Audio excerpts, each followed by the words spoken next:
Pancasila sebagai sendi negara, sedang soal ketuhanan itu sudah masuk daripada urutan yang terakhir. Kalau Pancasila itu dinilai terlalu panjang, maka bisa diperas menjadi Trisila. Kalau Trisila terlalu panjang, diperas lagi menjadi Ekasila. Sangat menghargai sekali, terutama pada pemimpin-pemimpin kita, pendiri republik ini, khususnya daripada mereka yang beliau-beliau yang beragama Islam, ternyata dengan segala kebijaksanaan kemudian merubah itu. Sila yang pertama itu mencoret itu dengan dengan kewajiban menjalankan syariat Islam bagi yang pemeluknya, dicoret dengan diganti ketuhanan yang Maha Esa. Bung Karno sebetulnya daripada landasan perjuangan membawa kepada bangsa kita itu menggunakan teori Marxisme sebetulnya, karena beliau mengatakan bahasanya menciptakan Marxisme. Marxisme adalah merupakan Marxisme yang diterapkan di Indonesia. Beliau bisa menemukan seorang namanya Marhen, itu yang sama seperti petani memilih daripada tanah, sehingga kemudian lantas Marxisme yang diterapkan di Indonesia itu dinamakan Marxisme.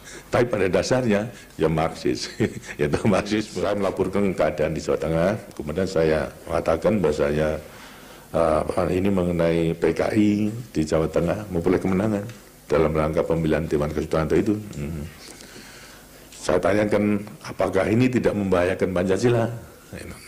Tadi dia mengatakan bahasanya yang nyatanya kan PKI dapat dukungan di rakyat. Ini menurut potensi yang harus kita kita manfaatkan, kita bina.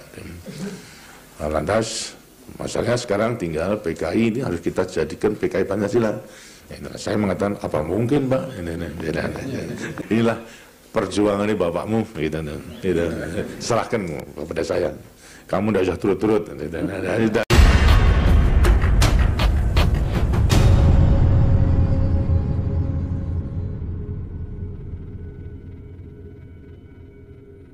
Hanya masalahnya sekarang kita memang perlu harus juga untuk menghilangkan daripada keraguan-keraguan kita.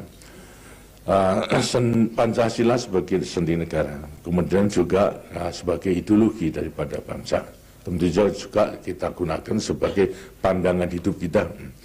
Pandangan hidup bangsa Indonesia dalam kehidupan bernegara, berbangsa dan juga bermasyarakat. Sekarang tinggal Pancasila yang mana, itu yang harus kita terima, kita akui sebagai sendi negara, kemudian sebagai ideologi daripada bangsa ini. Karena masalahnya juga memang banyak penafsiran-penafsiran. Tapi yang jelas tentunya juga Pancasila yang tercantum di dalam Undang-Undang Dasar 45 yang lahir satu hari sesudah proklamasi itu sendiri. Itu. Karena ada dan Pancasila yang kemudian disahkan sebagai dasar negara, itu melewati perkembangan proses yang panjang daripada para pendiri Republik ini, yang masing-masing yang mungkin juga terakhir duduk di dalam panitia persiapan kemerdekaan itu, di antara lain berbagai pemimpin kita mengungkapkan pendapatnya mengenai soal dasar daripada negara ini. Bung Karno sendiri menyampaikan juga pandangannya, kemudian lantas Profesor Yamin juga mengungkapkan, lantas Profesor Pomo juga mengungkapkan daripada pandangan dan sebagainya. Memang diantaranya pendiri-pendiri Republik itu yang mengungkapkan Pancasila itu memang Bung Karno.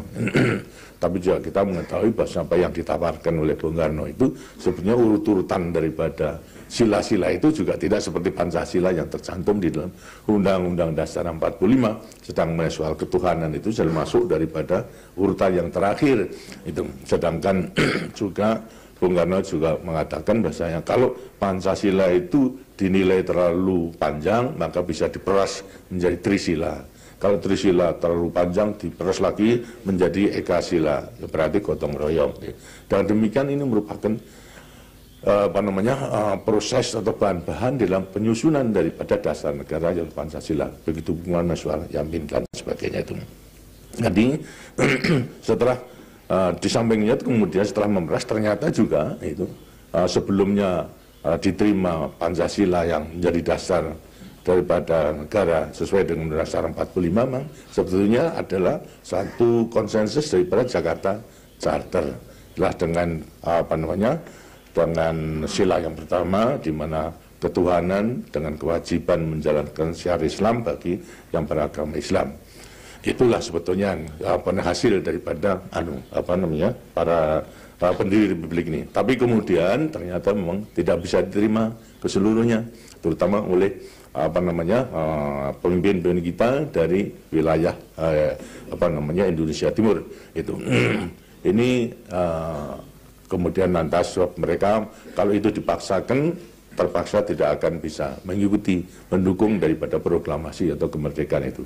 Nah, sinilah kita sangat menghargai sekali, terutama pada pemimpin-pemimpin kita, pendiri Republik ini, khususnya daripada mereka yang beliau-beliau yang beragama Islam, ternyata dengan segala kebijaksanaan kemudian merubah itu.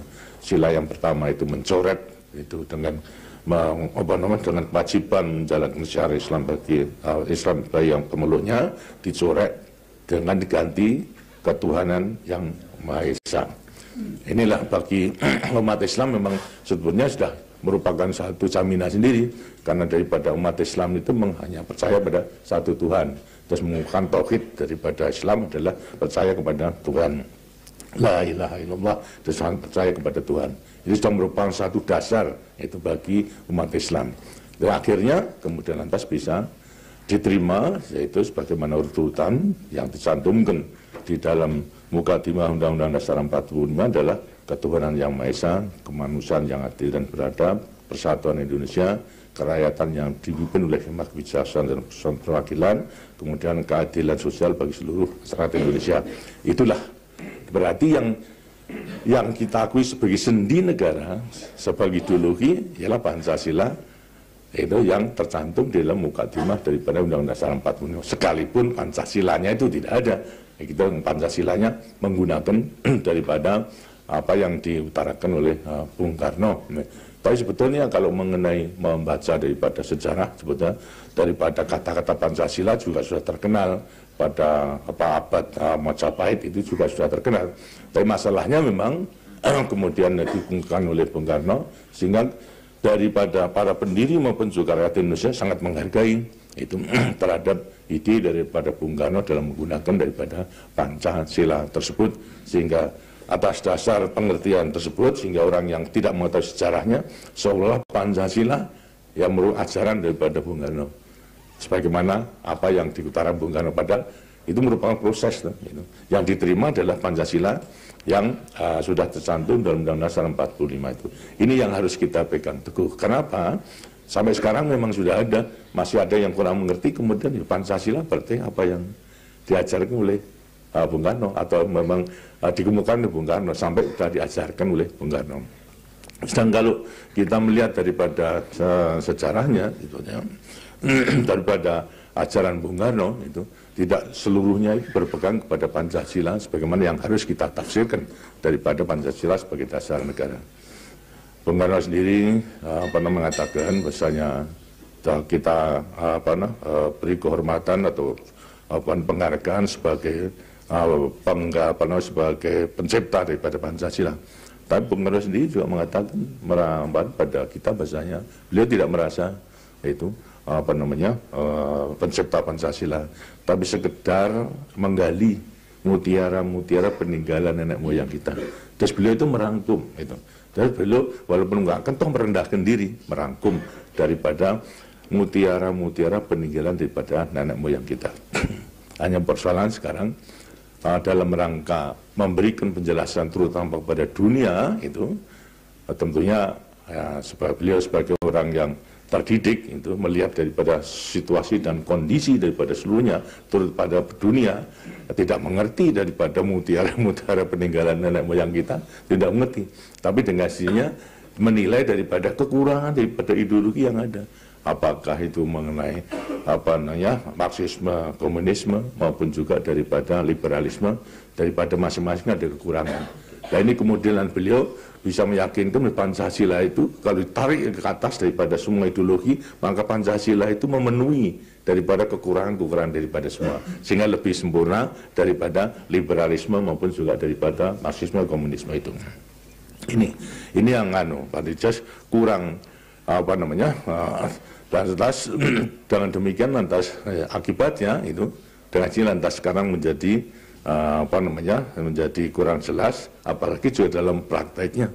Dalam prakteknya ternyata bahwasanya saya mengikuti daripada segala perkembangan mengenai perjuangan kita, bahwasanya Bung Karno sebetulnya daripada landasan perjuangan membawa kepada bangsa kita itu menggunakan teori Marxisme sebetulnya, karena beliau mengatakan bahwasanya menciptakan Marxisme. Marxisme adalah merupakan Marxisme yang diterapkan di Indonesia.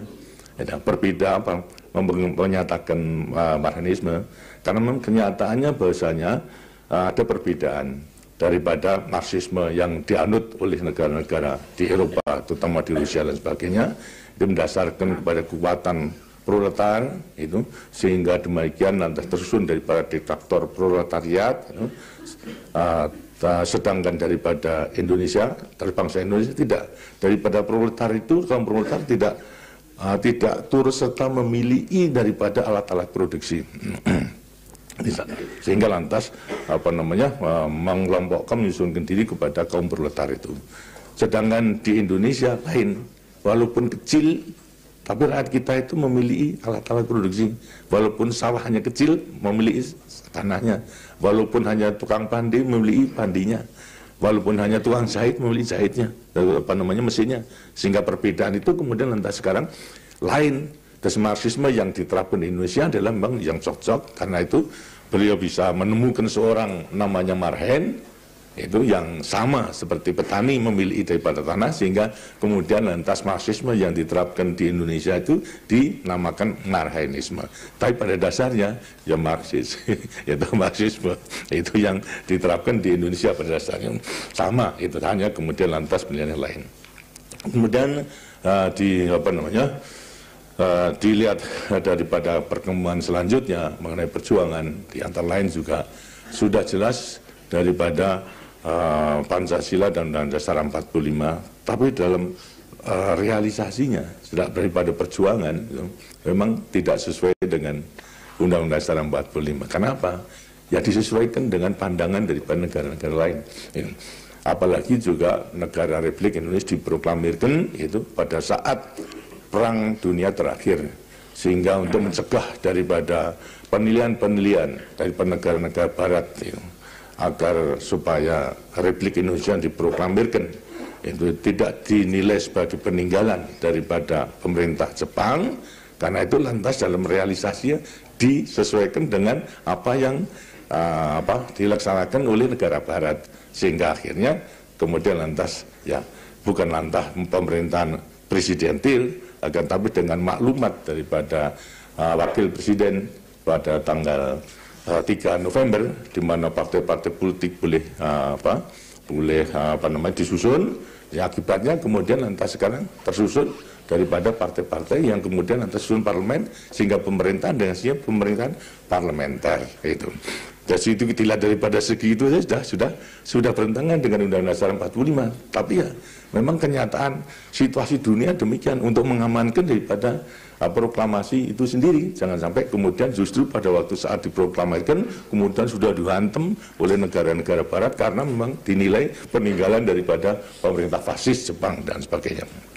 Dan ini antara lain itu keadaan demikian sehingga sampai pengakuan kedaulatan itu tetap demikian, sehingga pemerintahan sistem parlementer dianut, kemudian lantas akibatnya ya jatuh bangunnya daripada pemerintahan kan bisa kita nilai pemerintahan tidak ada yang bisa sampai kepada tahunan, itu tidak ada, itu hanya bulanan saja, jatuh bangun gitu.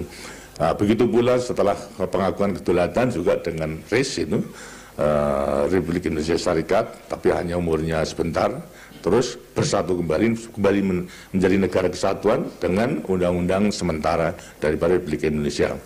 Semuanya sampai kepada kita kembali kepada Undang-Undang Dasar 45 dengan dekret Presiden tanggal 5 Juli 1959 kalau tidak salah. Ya, 9.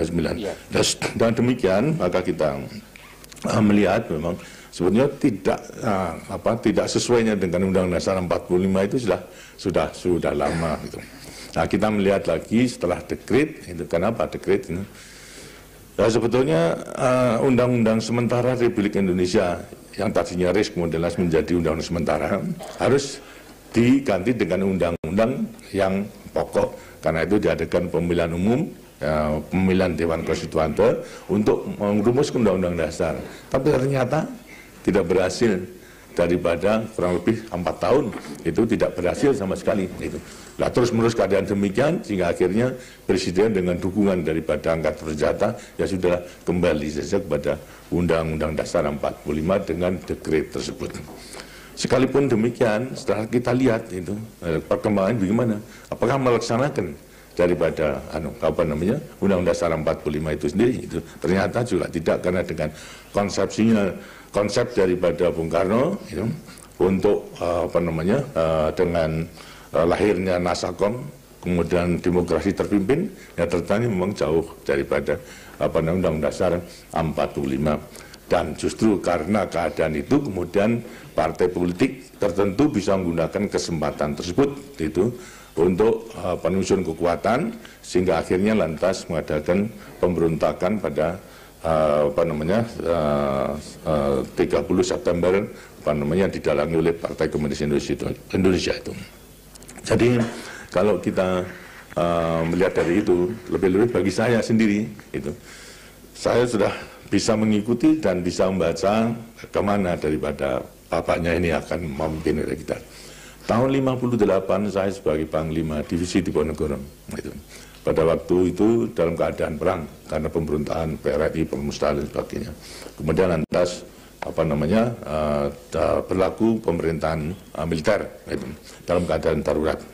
Saya sebagai Panglima Divisi Diponegoro berpangkat kolonel, karena pada waktu jenderalnya hanya satu itu seluruhnya itu semuanya pangkat kolonel.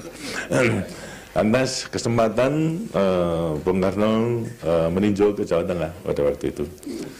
Lantas saya sebagai penguasa militer menjemput dari Lapan Bandeng sampai ke penginapan, ke kediaman daripada kepala daerah Pak Hadi Supono, tidak tempatnya gubernur, tempatnya Pak Hadi Supono. Di dalam pesawat mobil itu saya tanyakan, Pak, ini saya melaporkan keadaan di Jawa Tengah, kemudian saya mengatakan bahasanya ini mengenai PKI di Jawa Tengah memperoleh kemenangan dalam rangka pemilihan Dewan Konstituante itu. Saya tanyakan apakah ini tidak membahayakan Pancasila. Tadi dia mengatakan bahasanya yang nyatanya kan PKI dapat dukungan di rakyat. Ini menurut potensi yang harus kita kita manfaatkan, kita bina. Lantas masalahnya sekarang tinggal PKI ini harus kita jadikan PKI Pancasila. Saya mengatakan apa mungkin, Pak? Beliau mengatakan, jawab bahasanya, inilah perjuangan ini bapakmu, gitu. Serahkan kepada saya. Kamu tidak usah turut-turut. Tapi dengan demikian saya sudah bisa mengetahui bahasanya benar-benar beliau itu ingin merangkul, memanfaatkan, menggunakan daripada Partai Komunis sebagai kekuatan ini. Itu. Tapi saya sudah mengatakan, sudah menyakin ragu-raguan saya, apa tidak membahayakan Pancasila. Itu. Saya katakan, beliau mengatakan akan jadikan komunis Pancasila. Apakah mungkin? Saya katakan mungkin karena ya komunis tidak percaya kepada ketuhanan, maksud akan jadikan komunis Pancasila, kan tidak mungkin itu. Tapi beliau mengatakan ini perjuangan bapakmu, itu akan serahkan pada saya, kamu tidak usah turut-turut, ya sudah saya itu saja. Nah kemudian nanti sekarang dalam pelanggan sejarah saya bisa membaca mengenai soal lahirnya daripada Nasakom, nasionalis, komunis dan agama. Terus belum ingin mempersatukan daripada ideologi itu untuk menjadi kekuatan nasional dalam menyelesaikan daripada revolusi kita itu. Tapi begitu pula dengan melaksanakan demokrasi terpimpin, dia sudah menyimpang daripada Undang-Undang Dasar 45 toh. Tapi ya itu perjuangan daripada beliau itu, dan sebagai pemimpin dengan kita ya mengikuti itu. Walaupun kita sebetulnya Satu, apakah mungkin kemudian lantas sekarang kok ini nggak sesuai dengan dasar 45, padahal dekretnya kita kembali gitu tuh. Nah, kemudian lantas ya sudahlah gitu, tinggal kita mengikuti saja. Ternyata bahwasanya situasi kondisi tersebut itu digunakan oleh PKI untuk menyusun daripada kekuatan itu. Lantas dalam rangka menggunakan wibawa daripada Bung Karno pemimpin besar revolusi, sehingga PKI dapat menyusun kekuatan untuk dengan sendirinya ya menjalankan daripada perjuangan ideologi ya itu bahwa karena memang ada beberapa kenapa sampai pada PKI pada tahun 65 Oktober itu kok memberanikan diri untuk melakukan kegiatan macam itu apa? Tentu harus ada dasar perhitungannya. Perhitungan soal kekuatan. Kita membaca bahwasanya